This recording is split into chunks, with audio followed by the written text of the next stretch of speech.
Good morning, students. As we have done our two chapters, the first one is my family and relationships, and the second one is human migration. Now it's the turn of variation in shelters, which is chapter 3 in our SST book. What do you mean by variation? Variation means varieties, अलग अलग type की चीज़ें. Variation in shelters means the habitat in which we live. Habitat का मतलब ये नहीं होता कि हम हमारा सिर्फ घर ही हमारा हैबिटेट है. जैसे एनिमल्स के लिए उनका हैबिटेट केव्स हो सकता है, बर्ड्स के लिए उनका हैबिटेट ट्रीज़ हो सकते हैं, वैसे ही ह्यूमंस का हैबिटेट जो है वो होम है.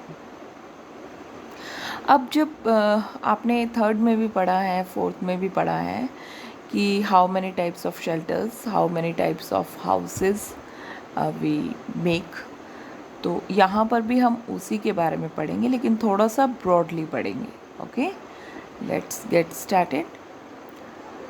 Look at the pictures of the Bhimbetka rock shelters of Madhya Pradesh.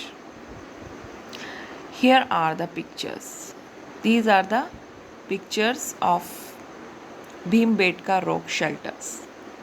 These are situated in Madhya Pradesh. Okay. They are the ancient stone age rock shelters with paintings. ये वो बहुत पुरानी स्टोन एज. आपको पता है स्टोन एज कौन सा था? स्टोन एज वो एज मानी जाती है बेटा जब अर्ली मैन स्टोन के वेपन्स यूज़ किया करता था, उसको हम स्टोन एज मानते हैं. ठीक है, मतलब पत्थरों को काट काट के और उनके वो औजार यूज़ किया करता था, तो उसको हम स्टोन एज कहते हैं. तो उस टाइम की ये जो रॉक शेल्टर्स हैं, इनमें बहुत सारी पेंटिंग्स बनी हुई हैं. These permanent settlements are over 9,000 years ago. ये जो settlements हैं ये तकरीबन 9,000 साल पहले की हैं.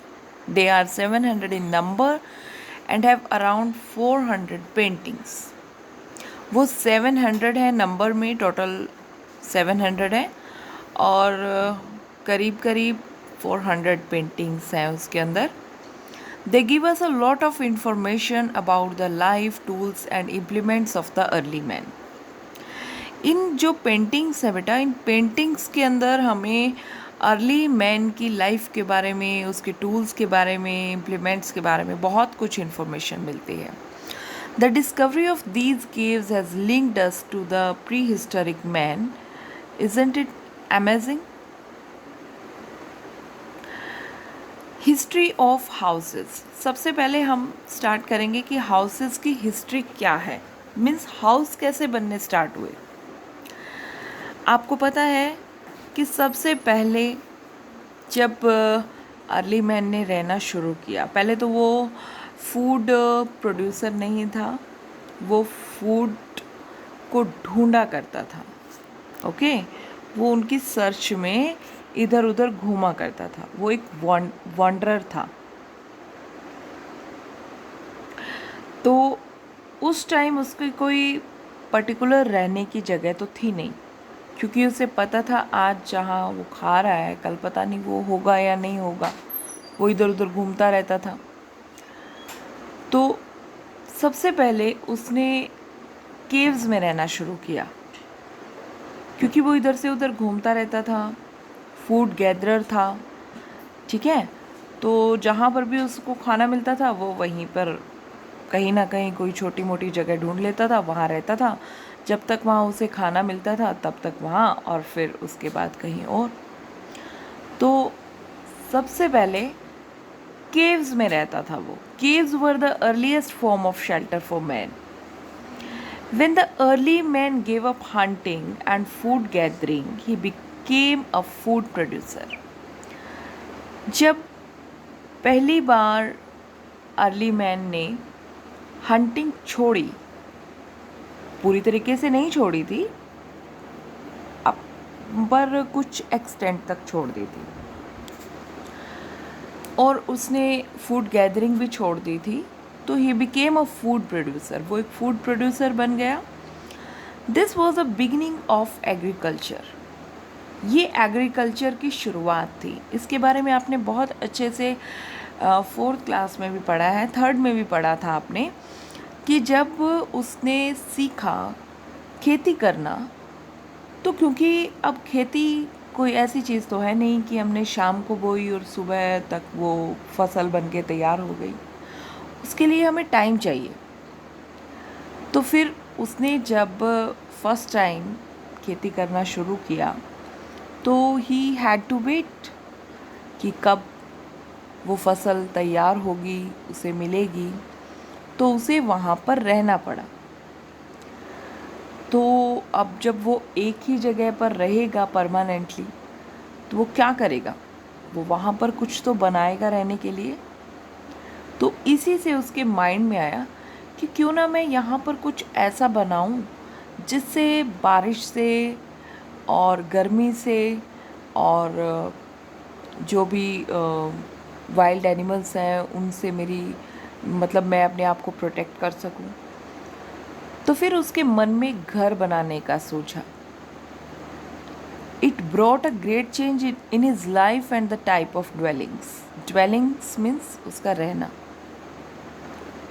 तो बहुत बड़ा चेंज लेके आया ये रहने में, क्योंकि अब उसने एक सेटल लाइफ जीनी शुरू कर दी थी। उसने घर बनाना, शुरू में उसने एक थैच्ड रूफ वाली झोंपड़ी बनाई थी, तो वहाँ से शुरुआत हुई थी हाउसेस की। Now he started living a settled life close to the water bodies as he needed water for his crops and other domestic activities. क्योंकि अब उसे पता था कि फसल के लिए उसे पानी की ज़रूरत पड़ेगी, तो इसलिए उसने ऐसी जगह चूज़ की जहाँ पर पानी की अवेलेबिलिटी भी हो, और वो वहाँ पर घर भी बनाया उसने रहने के लिए। ठीक है, धीरे धीरे सब उसके माइंड में आता रहा। अब फूड जब ग्रेन उसको मिला, तो फिर उसको स्टोर करने के लिए उसने पोट्स वगैरह भी बनाए, है ना, ये सब कुछ आपने पढ़ा था। तो यहाँ पर हम सिर्फ ड्वेलिंग्स की बात कर रहे हैं, मतलब उसके रहने की जगह जहाँ से हाउसेस की शुरुआत हुई। तो फर्स्ट में सबसे पहले उसने हट बनाई थी। He started building huts with branches and leaves of trees. Later on, the early man discovered that the walls of the huts could be made with mud. These type of huts are still found in villages. पहले तो उसने हट बनाई थी कच्ची पक्की, जो भी मिला उसको, झोपड़ी। थैच्ड मैंने आपको बोला, थैच क्या होता है, जैसे हम ट्रीज़ के लीव्स से और टूटी फूटी डंडियों से जैसे बनाते हैं, तो उसने वैसे एक हट बनाई। लेकिन बाद में उसको पता चला कि मिट्टी से, गीली मिट्टी से वो उसे और भी मजबूत बना सकता है।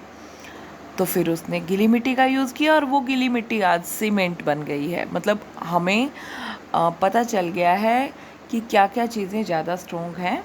ठीक है, और आजकल भी, अभी तो शायद मेरे ख्याल से बहुत कम ऐसे गांव बच गए हैं जहां पर इस तरह की जो मड वाली हट्स हैं वो मिलें। लेकिन फिर भी कई ऐसी जगह हैं हमारे इंडिया में, क्योंकि हमारा इंडिया अभी इतना डेवलप्ड नहीं है, डेवलपिंग कंट्री है, तो बहुत सारे गांव ऐसे हैं जहां पर एजुकेशन का और आज भी टेक्नोलॉजी वहां तक नहीं पहुंची है। तो ऐसे कुछ जगहों पर अभी भी इस तरह की थैच्ड रूफ पाई जाती हैं, थैच्ड और मडेड जो हट्स हैं वो मिलती हैं। तो वहाँ से मीन्स शुरुआत हुई थी। Okay, we have come a long way from the times when huts were the only type of shelter. उस टाइम से हम बहुत आगे आ चुके हैं जब हट्स होती थी केवल और केवल रहने की जगह, जब और कोई ऑप्शन ही नहीं था। लेकिन आज हम बहुत आगे निकल चुके हैं। Today we have different types sizes and designs of houses in different parts of India. आपको पता ही है आजकल तो क्या क्या यूज़ नहीं होता, कितने महंगे महंगे हाउसेस बनने लगे हैं, है ना। किस तरह की ग्रिलिंग्स, आर्किटेक्ट भी मतलब जो प्लान करते हैं किस तरीके से हाउस बनेगा, है ना। इतने तरह के डिज़ाइंस हैं और ग्रिलिंग्स है, स्टील है, और ये क्या मिरर्स वगैरह है, ग्लास है, इतनी चीज़ें यूज़ होती हैं ना घरों में। एक तरह का कंपटीशन ही लगा हुआ है कि मुझे उससे अच्छा घर बनाना है ना। लेकिन ये शुरुआत वहीं से हुई थी। कहाँ से? अर्ली मैन की हट से। ओके बेटा, तो ये इतना समझ आ गया आपको?